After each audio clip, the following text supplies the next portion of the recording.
إن الحمد لله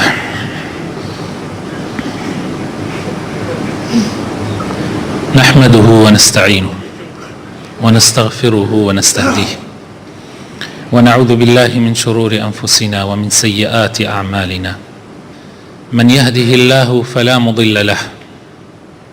ومن يضلل فلا هادي له، وأشهد أن لا إله إلا الله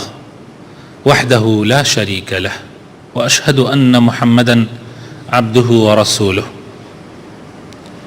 أما بعد، باشترين كلام خۆشەویستەکانم، باشترین قسەکردن، باشترین فەرمایشت ئەوەی کە خوای تەعالا لە قورئانی پیرۆزە ئەیفەرمێ، و باشترین ڕێباز ڕێبازی پێغەمبەری خوایە صلی الله عليه وسلم، و خراپترین ڕێباز ئەو ڕێباز و ڕێچکانانەیە کە پێچەوانەی ڕێبازەکەی پێغەمبەرە صلی الله عليه وسلم، و هەر ڕێبازێکیش پێچەوانەی ڕێبازی پێغەمبەر بێ صلی الله عليه وسلم سەرگەردانیە. خۆشەویستەکانم، ئەبێتە مایەی ئەوەی کەوا ئەو کەسە لە دنیایە بەدبەخت ئەبێ و لە قیامەتیشا بەختەوەر نابێ. دۆستان، خۆشەویستان، مسلمانە بەڕێزەکان، وتاری ئەمڕۆمان لەسەر الحب في الله ئەبێ.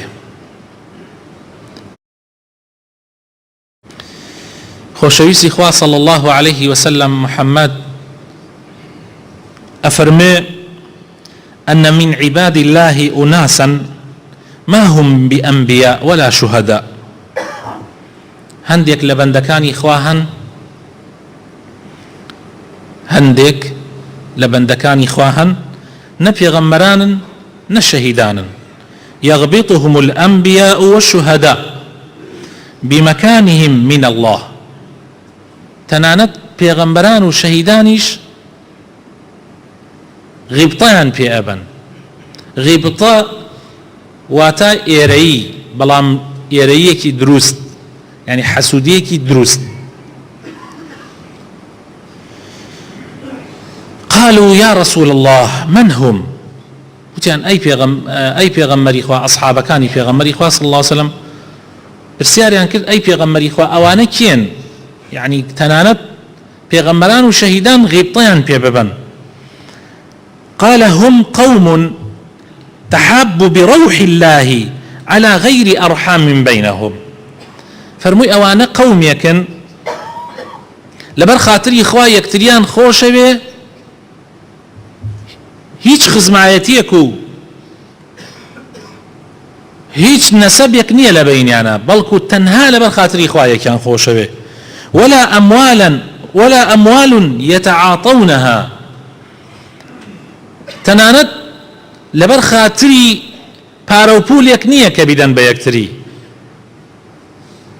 یعنی هیچ مەسلحەتێکی دنیایی لە مەوزوعەکە نییە، بەڵکو تەنها لەبەر خاتری خوایە، نە قەومایەتی کە بەهۆی خزمایەتی و نەسەبەوە ئەگەن بە یەکتری، و نەش مەسئلەی مەسلحەتی پارە و ئەمانەیە. فوالله إن وجوههم لنور وإنهم لعلى نور ولا يخافون إذا خاف الناس. والله دمچاوی ئەوانە لە ڕۆژی قیامەتە ڕووناکی و نورە، وهانە سەر منبەرێلێکی شەوە، یعنی شوێنەکەیان و جێگاکەیان لە ڕۆژی قیامەتە لە نور دروست کراوە. لا يخافون إذا خاف الناس. ناترسن لە ڕۆژ قیامەتە هەموو خەڵکە ترسێ، ئەوان ناترسن. دوای ئەوە ئەم ئاەتەی خوێندەوە فەرمووی ألا إن أولياء الله لا خوف عليهم ولا هم يحزنون الذين آمنوا وكانوا يتقون. أم آياتي خوێندەوە کەوا ئەولیای خوای گەورە ئەفەرمێ لە قورئانە لە سوورەتی یونسە ئاەتی 62 ئەفەرمێ بەڕاستی ئەوانەی ئەولیای خوان، دۆستی خوان، بەڕاستەقینەی دۆستایەتی لەگەڵ خوایەکەن، هیچ ترسێکیان لەسەر نییە لە ڕۆژی قیامەتە، و هیچ غەمباریش نابن. لا خوف عليهم ولا هم يحزنون. سیرکن برا بەڕێزەکان، چەند گەورەیە خۆشەویستی لەبەر خوا، چەند گەورەیە دوو کەس لەبەر خاتری خوا، لەبەر خاتری خوا یەک ئەگرن، لەبەر خاتری خوا خۆشەویستی لە بەینیانە دروست ئەبێ. لصحيحين أنس كري مالك بما نجريت وأفرمي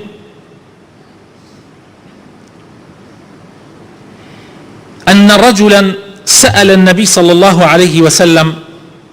كابرايك برسالي لبيغمبر كرد صلى الله عليه وسلم فرموي متى الساعة فرموي قيامتك يا أي بيغمبري خواه يكيك لأيوه برسالك قيامتك أما برسالي زوريني خلق لهمو زمانك وبيغمبري خواه صلى الله عليه وسلم ولام أداتوا بهمو زمانه متى الساعة قيامتك يا أي بيغمبري خواه فرموي بيغمبر نازني قيامتك او علمي بي ندرا ولا لا ينخواو جقال اخوا جبريلش نازاني قيامتك علمك اخوا تايبتي كردو بخويا كقيامتك بويا بيغمبر اخوا صلى الله عليه وسلم اياتي جيني او برسارنك قيامتك متى الساعة بيغمبر اخوا فيريك بي افرمي وما اعددت لها اي تو تشيد بو آماده كردوه تو برسيارك قيامتك اي تشيد بو آماده كردوه اما مهمة تشيد بو قيامت آماده كردوه ماذا اعددت لها هذا هو المهم وهو الأهم نكاتي زانيني كاتكي نا زانيني كاتكي گرنگنية چونکە تۆ کە مردی قیامەتە و کەسیش نازانێت چی دەقەیەک ئەمری پێغەمبەری خوا صلی الله علیه و سلم ما أعددت لها قال لا شيء فەرمووی شتێکی وان بۆ ئامادە نەکردووە ڕاستیەکەی إلا أني بەڵام ئەوەی کە زۆر دڵم پێخۆشە أني أحب الله ورسوله ئەوەی کە زۆر دڵم پێخۆشە لە ڕۆژی قیامەتە فریان بکەوێ خوا و پێغەمبەری خوام زۆر خۆشەوێ قال پیغمبری خوا فرموی انت مع من احبب فرموی لروجی قیامتا تو لقل اواني كخوشت اوين لروجی قیامتا تو لقل او كوملان لقل او خلقاني كخوشت اوين قال انس جاء انس فرموي فما فرحنا بشيء فرحنا بقول النبي صلى الله عليه وسلم انت مع من احبب افرمي والله هیچ شتێ ئەوەنەی وە دڵی خۆش نەکردین کە پێغەمبەر وەڵامی ئەو زەلامەی بەو شێوە داوە فەرمووی تۆ لەگەڵ ئەو کەسانەی کە خۆش دەوێن ئەنەس فەرمووی فأنا أحب النبي صلى الله عليه وسلم وأبا بكر وعمر وأرجو أن أكون معهم بحبي إياهم فەرمووی دەی من بۆیە دڵمان خۆش بوو سەحابەکان چونکە ئێمە پێغەمبەری خوامان زۆر خۆشەویست و ئەبوو بەکرمان زۆر خۆشەویست و عومەرمان زۆر خۆشەویست هیوامان وایە لە ڕۆژی قیامەتە لەگەڵ ئەوانە حەشر بکرێین چەند گرنگە خۆشەویستی برا بەڕێزەکانم زۆر مهمە خۆشەویستی بەکەمی مەزانن ئەگەر کەسێکت خۆش بوێ لە ڕۆژی قیامەتە لەگەڵ یا ئەبی جابە ئێمە لە ڕوانگەی ئەو حەدیثەوە کە چی مژدەیەکی خۆشی دا و ئەم حەدیثەی ئەنەسیش بەڕاستی کە نەوعێک مژدەی تایە و نەوعێکیش ترساندنی تایە مژدەکەی ئەوەیە کە تۆ ئەگەر کەسێکی ئیماندارت خۆش بێ ئەگەر خوا و پێغەمبەری خوا و ئەسحابەکانی پێغەمبەری خوا و پیاوچاکان و ئەولیاکانت خۆش بێ تۆ لەگەڵ یانای خوا پەنامامدا ترساندنەکەش ئەوەیە کە پێچەوانەکەی بێ ترسان لە ڕاستیە ترسێنەریشە بۆیە لە ڕوانگەی ئەوە من حەزەکەم بڕێ شت یادی خۆمان بخەینەوە لە ژیانی ڕۆژانەی خۆمانە خۆشەویستەکانم ئەو خۆشەویستیانەی کە هەمانە لەبەر چییە ئێمە یەکتریمان خۆشەوێ سیرکەین برا بە ڕێزەکانم ئایا خۆشەویستیەکەمان لەبەر خاتر ماڵ و پارەیە زۆربەی ئەو خەڵکەی کە ئەمڕۆ یەکتریان خۆشەوێ خۆشەویستەکانم لەبەر خاتری خوا نییە بەرکو لەبەر خاتری مەسلحەتە لەبەر خاتری پارەیە لەبەر خاتری عشرەت و بنەماڵەیە لەبەر خاتری هەندێشتی دنیاییە مەنسەب و پلەپایە کەسێکی خۆشەوێ لەبەرەوەی پلەپایە مەنسەبەکەی بەرزە یعنی سیرەکەی سەیمە لەناو عشرەتەکانە کەسێک دیفاعی لێ یەکرێ تێگەی کاتی خۆی لەوانەیە باوەپیرانی هەر کەس لای لێ نەکرد بێتە لەناو عاشەتە بەس ئەمڕۆ خەڵکشتی دیفاعی کرد لەبەرچی لەبەر ئەندەم سەرکردایەتی حزبێک لەبەر خاترێ پلەپایەکی وەزیرە لەبەرەوە خەڵخۆشێ دیفاعی لێەکەن شەڕی لە پێناوە ئەکەن ئەوە خۆشەویستیەکە لەبەر خاتر دنیا لەبەر خاتر خوا نییە هەر خۆشەویستیەک لەبەر خاتر دنیا بێ خۆشەویستەکانم ئەڕاو نامێنێ بەڵکو جاری وا هەیە قوڕیشە بەسەر خاوەنەکەیەوە لەبەرەوەی قیامەتە تۆ لەگەڵ ئەوای خوا پەنامان بدا بەس خۆشەویستیەک لەبەر خاتری خوا بێ بەردەوامە ما كان لله دام واتصل وما كان لغيره انقطع وانفصل هرچی لەبەر خاتری خوا بێ بەردەوام ئەبێ و حتا ڕۆژی قیامەت ئیسفادەی لێەکەی لە قیامەتیشا ئیسفادەی زیاتری لێەکەی بەڵام هەرچی لەبەر خاتری خوا نەبێ ئەبڕێ و ناگا بەو شوێنە بەڵکو لە ڕۆژی قیامەتە تۆ زەرەی لێەکەی دەسەیرکەن خۆشەویستەکان بۆیە خوای تەعالی لە قورئانە لە سوورەتی تەوبە ئایەتی 109 ئەفەرمێ أفمن أسس بنيانه على تقوى من الله ورضوان خير أم من أسس بنيانه على شفا جرف نهار فانهار به في نار جهنم تو أجر هر كارو كردويك هتا لسر تقوى لسر رزواني خوا رزابوني خوا لسر لخوا ترسان بينات كردبه هر كارك أجر لبر خاطري تقوى به بو خوا به لبر خاطري خوا به والله خۆشەویستەکانم ئەمێنێت بەردەوام ئەبێت خەیرترە چاکترە بەڵام ئەگەر لەبەر خاتری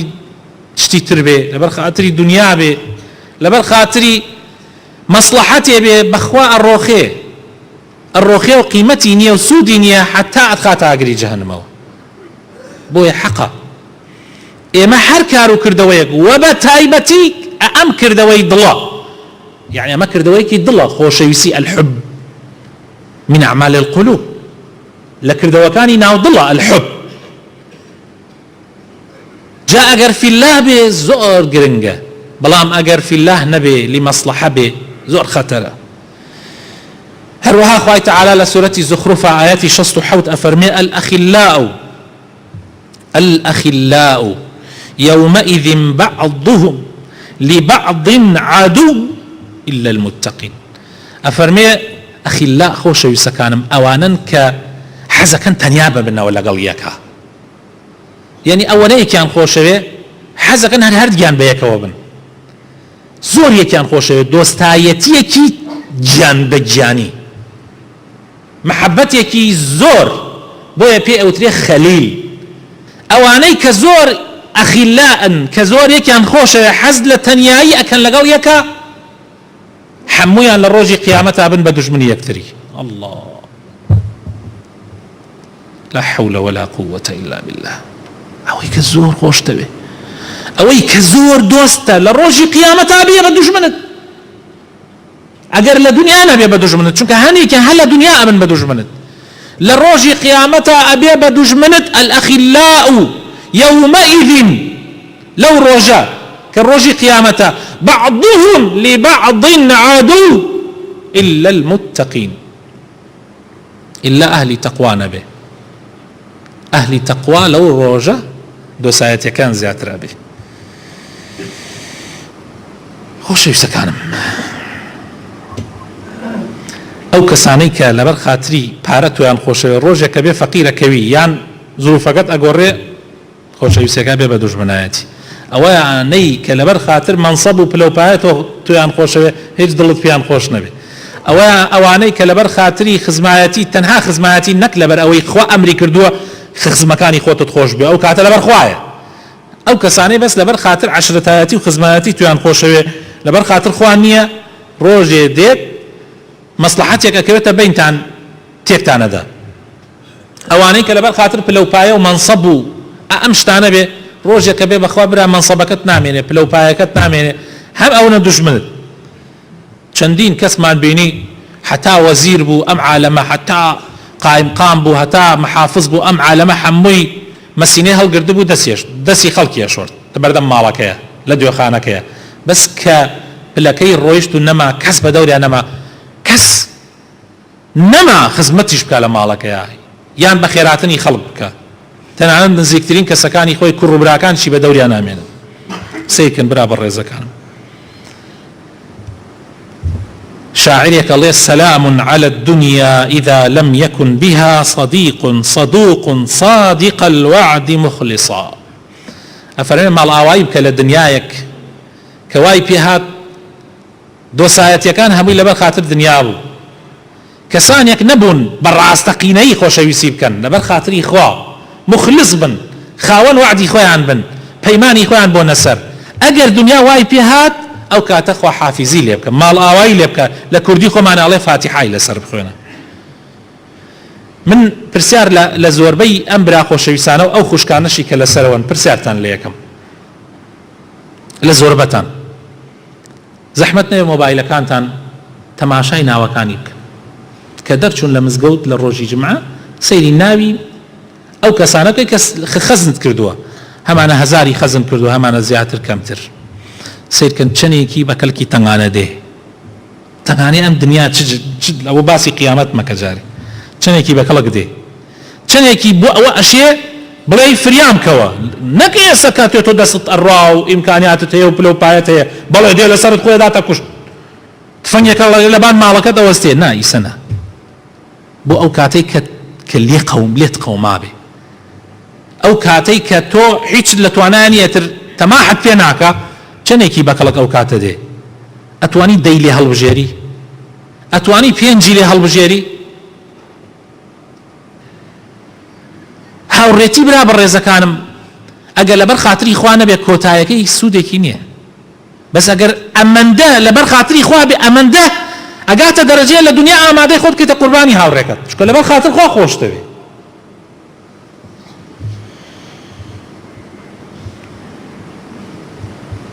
ئەگەر کەسێکتان خۆشەویستەکانم پێی بڵێن ئەوە سنەتی پێغەمبەرە صلی الله عليه وسلم لە حەدیثە هاتووە مقدامی کوڕی مەعدیە کرب ئەیگەڕێتەوە ئەفەرمێ پێغەمبەری خوا صلی الله عليه وسلم فەرمووی إذا أحب الرجل أخاه فليخبره أنه يحبه ئەگەر کەسێکتان خۆشویست کەسێک لە ئێوە کەسێکی خۆشویست با پێی بڵێ کە خۆشیەوێ ئەوە زیاتر محەبەتەکە زیاتر ئەکا لە حەدیثی ترە هاتووە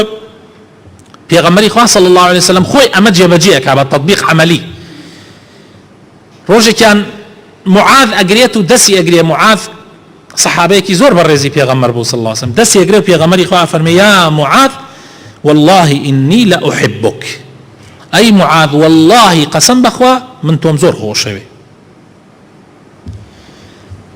وأنسي كري مالك أجرته بمان أفرمي روجي كان في غمري خاص الله وسلم أصحاب كان دانشتبو كابرايك تيبربو بلايانا باسي كابرا هاتا ناو يكيك لو أنا فرمي أي في غمري خوا والله يم زلامك زور ريكو بيكو تشاك زور خوش موي زور خوش موي فرمي تا اسبيت وتوه پێغەمبەری خوا صلی الله عليه وسلم فەرمووی پێت وتووە کابراوتی نە فەرمووی دەی بە پەلە لەگەڵ لە شوێنی بڕۆ تا پێی بڵێ خۆشتمەوێ ئەمیش لە شوێنی ڕۆیشت و پێی وت من لەبەر خاتری خوا خۆشتمەوێ ئەویش پێی وتەوە فەرمووی ئەو کەسە خۆشتی بوێ کە منت لەبەر خاتری ئەو خۆشەوێ یعنی خوا تۆی خۆش بوێ ئەوە سنەتی پێغەمبەرە صلی الله عليه وسلم ئەگەر یەکێکتان خۆش بی پێی بڵێن ئەگەر کەسێکیش پێتانی وت من خۆم خۆشەوێت تۆش بڵێ ئەحەبەکە الذی ئەحبەبتەنی من ئەجلی بڵێ ئەو خوایە خۆشتی بوێ کە تۆ منت لەبەر خاتری ئەو خۆشەوێ ئەگەر کەسێکت خۆش بێ حەوڵدا پاکی کەرەوە چۆن دارێک ئەنێژی دەوروبەرەکەی ئەگەر هەرێز و دڕک و ئەوانە دروست بێ بە پاکیەکەیتەوە بۆ ئەوەی بە جوانی ئەم دارە گەورە ببێ هەوڵ بدەن ئەو خۆشەویستیانەی کە هەتانە بە تایبەت ئەوانەی کەوا زۆر لە دڵتا خۆشەویستن هەوڵدە هەرێزەکەی و دڕکەکانی دەوروبەری گشتی پاککەرەوە با بەس بۆ خوا بێ ئەوە زووتر گەشە ئەکا و ئەو دارە دارێکی بەردارە بێ یەکێک لە پیاوچاکان نەسیحەتی کەسێکەکا پێ ئەڵێ تەزەوەد من الإخوان فإنهم ذخر في الدنيا وفي الآخرة ئەفەرمێ برای چاک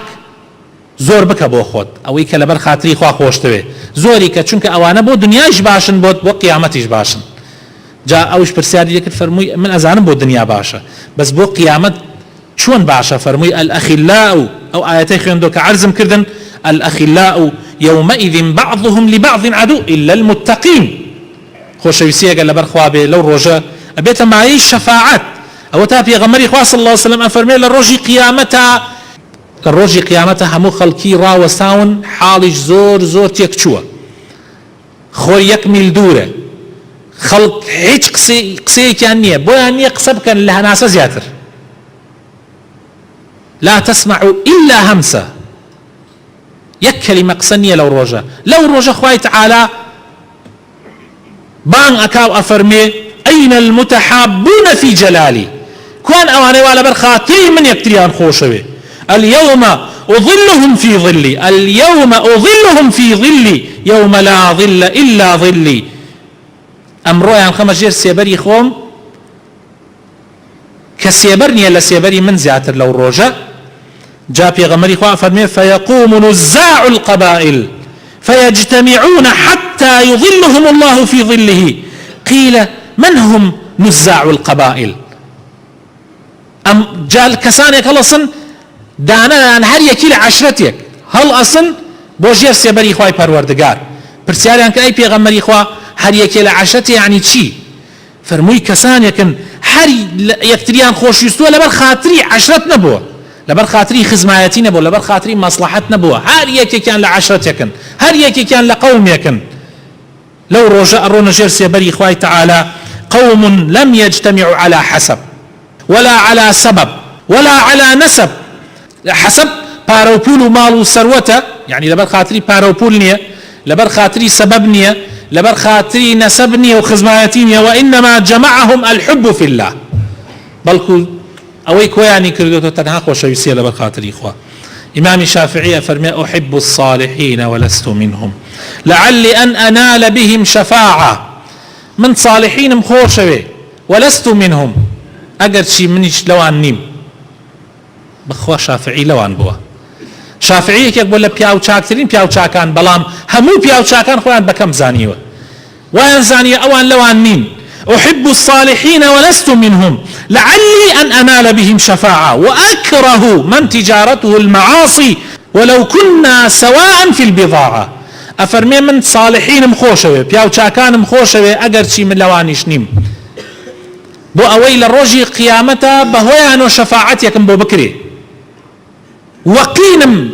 وحزم لكسي معصية تاوان بارنية أقر شي لقليشا هاو بضاعة يعني هردك ما تاوان بارين مش وقت أو تاوان بارن بلام حزم لتاوان نية ولا تاوان بارانش نية لبر خاطر تاوانا كان يعني حزم ليان نية أقر شي منش وقت أو تاوان بارن بلام من أهل إيمان مخوشوه بياو شاكان مخوشوه. آخر برayna ئێسا ئەم قسە ئیمامی شافعیە ئیسا ئێمە لا ئێمە عەکسۆ بۆتۆ ئێمە کە خۆمان گوناحبارین قینیشمان هە لە پیاو ساڵحان بڕواتان هەبێ برای بەڕێز خوشکی بەڕێزم ئەمڕۆ زۆربەی مسلمانان ئەهلی مزگەوتن ئەهل سبحان الله قینیان لە ئەهلی سەڵاحە زۆرینەی ئێمە قینمان لە ئەهلی چاکەکاریە لە ئەهلی تەقوایە لەبەر ئەوەی حەسوودیان پێبین خۆمان ناتوانین ئیشەکەی ئەوان بکەین حەسوودیان پێبین بەڵام شافعی ئەفەرمێ نا من وانیم من أحب الصالحين من صالحين مخوشة دفاعيا لأكم لبر خاطري خوا خوشيان موت ولست منهم أقر شي لوانيش نيم خوي بوان نزانيوه بلام خوي لوانيش بإذن خوا وأكره من تجارته المعاصي وقينم هي لو كساني كبازرقانيا كان تاوانا يعني خريكي تاوان كارين وإن كنا سواء في البضاعة قد شي هدوك مان كالا كمان يك كالايا هدوك مان تجارتك كمان يك تجارتك جناحة بس شيء من حزي شملينية بوي إمامي أحمد ولام يداتوا إمامي أحمدي تلبي ولام يداتوا أفرميت تحب الصالحين وأنت منهم أفرميت تو تشاب يا كانت خوش خوتش لواني رفيق القوم يلحق بالجماعة هر كسي الرفيقي كسي كساني كباج بين الروج قيامتها لقل أو جماعتها وتكره من بضاعته المعاصي وحزد لو كسانني كتجارتك يعني جناح تاوانا حماك الله من تلك البضاعة خوا بتباريزي لأو بضاعة تجارته يا ربي خواه بخاطر ناوجوانا كان يخوت رحمان بيبكي يا ربي فريامان بكوي يا ربي خوشويسي كمان لبر خاطر توبه يا ربي خواه بخاطر ناوجوانا كان يخوت بخاطر اسم عظم يخوت خواه لبر خاطر يخواه يكمان خوش به يا ربي لبر خاطر هيج مصلحة الدنيا وخزمايتي وبلوبايتي من خوش نوي يا ربي خواه اصلاح من بكي يا ربي خواه دلكان من باكيتوا يا ربي خواه دلكان من بوشي وبكي كخوت اتوي يا ربي خواه خوشويسي خوت وخوشويسي پیغمبر خرد دلمانوا خوشويسي هر کردەوە و هەر کەسێکیش کە کردەوەی ساڵحەکە خوایە بیخەرە دڵمانەوە یا ڕەبی خوایە بۆ خاتر ناوە جوانەکانی خۆت ڕەحممان پێ بکەی شیفای نەخۆشەکانمان بدەیت ڕەحم بە مردوەکانمان بکەی ماڵ و مناڵمان ساڵحکەی براو کەس و کارمان ساڵحکەی خوشکەکانمان ساڵحکەی خێزان و مناڵەکانمان ساڵحکەی یا ڕەبی ڕەحم بە دایک و باوک و براو خوشکانمان بکەی یا ڕەبی خوایە بۆ خاتر ناوە جوانەکانی خۆت بۆ خاتر ئیسمی عەظەمی خۆت خوایە يا رب العالمين خوايا كردستان لهم بلا مصيبتك بدور بقري يا ربي خوايا ولات من لما بلا مصيبة بدور بقري يا ربي خوايا إصلاح من بكي خوايا ومن بيبكي يا رب العالمين ولا تكشمان ولاتيك به كأمن أماني تابر قرار به يا ربي ترقيب إسلام بدي بديني خود بدي لنا وأمولاتي إيما آمين آمين